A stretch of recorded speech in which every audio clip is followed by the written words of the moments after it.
வணக்கம். Welcome to break time.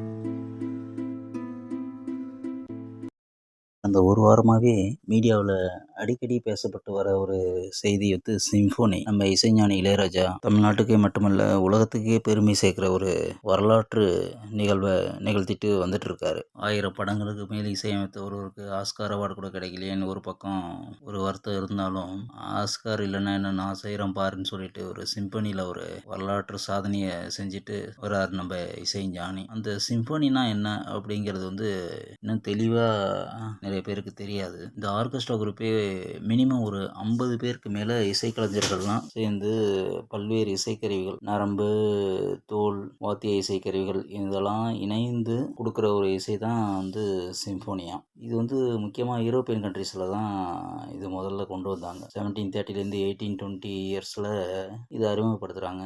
இதில் 4 part சொல்கிறாங்க. சொனாட்டாங்கிறது ஃபஸ்ட்டு பண்ணுற ஒரு மியூசிக்கு. அடுத்தது ஸ்லோ, அப்புறம் டான்ஸ் ஃபார்ம் சொல்லிட்டு ஒரு உச்சநிலைக்கு போகிறது, அதாவது சொனாட்டாவும் ரொண்டோ ஃபார்ம் அப்படின்னு சொல்லிட்டு ஒரு 4 பார்ட்டாக பிரித்து இந்த சிம்பனி இசையை வரையறுக்கிறாங்க. இந்த சிம்பனி இசை இதுக்கு முன்னாடி யார் யார் பண்ணியிருக்காங்கன்னு பார்த்தோம்னா, ஜோசப் ஹெய்டன், மொசார்ட், பீத்தோவன் இவங்கெல்லாம் பண்ணியிருக்காங்க. இதுக்கப்புறம் நம்ம இசைஞானி இளையராஜா தான். நம்ம இசைஞானி 1986லேயே ஹவு டு நேம் இட், அப்புறம் 1988ல் நத்திங் பட் விண்ட், அது ஃபுல்லாகவே மியூசிக், வயலின், ஃப்ளூட் இதை வச்சு ஒரு பெரிய இசை பண்ணியிருப்பார். பொதுவாக நல்ல லிரிக்ஸு, நல்ல ஒரு ஆழமான அழுத்தமான வரிகளோட அந்த பாட்டு கேட்கும்போது நமக்கு ஃபீலிங்ஸ் அதிகமாகும். ஒரு சந்தோஷமோ துக்கமோ அந்த பாடல் வரியோடு கேட்கும்போது நல்லாயிருக்கும். ஆனால் அதையும் தாண்டி வெறும் மியூசிக்லேயே ஒரு ஃபீலிங்ஸை கொடுக்குறாருன்னா அது நம்ம இசைஞானியால் தான் முடியும். How to name it, nothing but wind கேட்டால்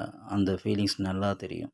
நம்மள அறியாமலேயே சில இடங்களில் ஒரு அழுகை, சந்தோஷம் அதெல்லாம் வரும். அதை டீப்பாக அப்சர்வ் பண்ணும்போது அதை நம்மளால் புரிஞ்சிக்க முடியும். என்னதான் இசைஞானி மேலே பல்வேறு அவர் பேசுகிறது, பொது வழியில் பேசுகிறதுலாம் சரியில்லை அப்படின்னு ஒரு கருத்து முரண்பாடுகள் இருந்தாலும், மியூசிக்குன்னு வரும்போது அவர் அடிச்சுக்க ஆள் இல்லை. அவரோட பிஜிஎம்மு, அந்த பழைய பாடல்கள் எல்லாம் இப்போ ரீல்ஸு, இன்ஸ்டாகிராம் எல்லாத்துலேயும் வரிசையாக ஓடிட்டே இருக்குது. நிறைய மீம்ஸுக்கு, ரீல்ஸுக்கெலாம் பயன்படுத்துகிறாங்க. இப்போ இருக்கிற யூடியூப் மீடியா, இந்த ரீல்ஸு, இன்ஸ்டாகிராம்லாம் ஒரு பீரியடில் இருந்தது. இந்த 1980 அப்படிலாம் இருந்ததுன்னு வச்சுக்கிங்க. இளையராஜாவை தாண்டி ஒரு மியூசிக் டைரக்டரும் வந்திருக்கவே முடியாது. அந்த காலத்தில் போட்ட மியூசிக்கே இப்போ இவ்வளோ பாப்புலர் ஆகிட்டுருக்கு.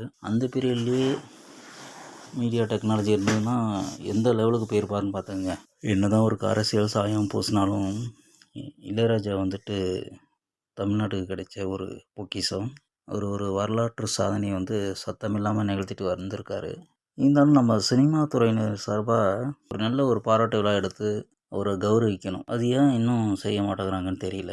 உங்களுக்கு இந்த சேனல் பிடிச்சிருந்தா மறக்காமல் லைக் பண்ணுங்கள், கமெண்ட் பண்ணுங்கள், ஷேர் பண்ணுங்கள், சப்ஸ்கிரைப் பண்ணுங்கள். தேங்க்ஸ்.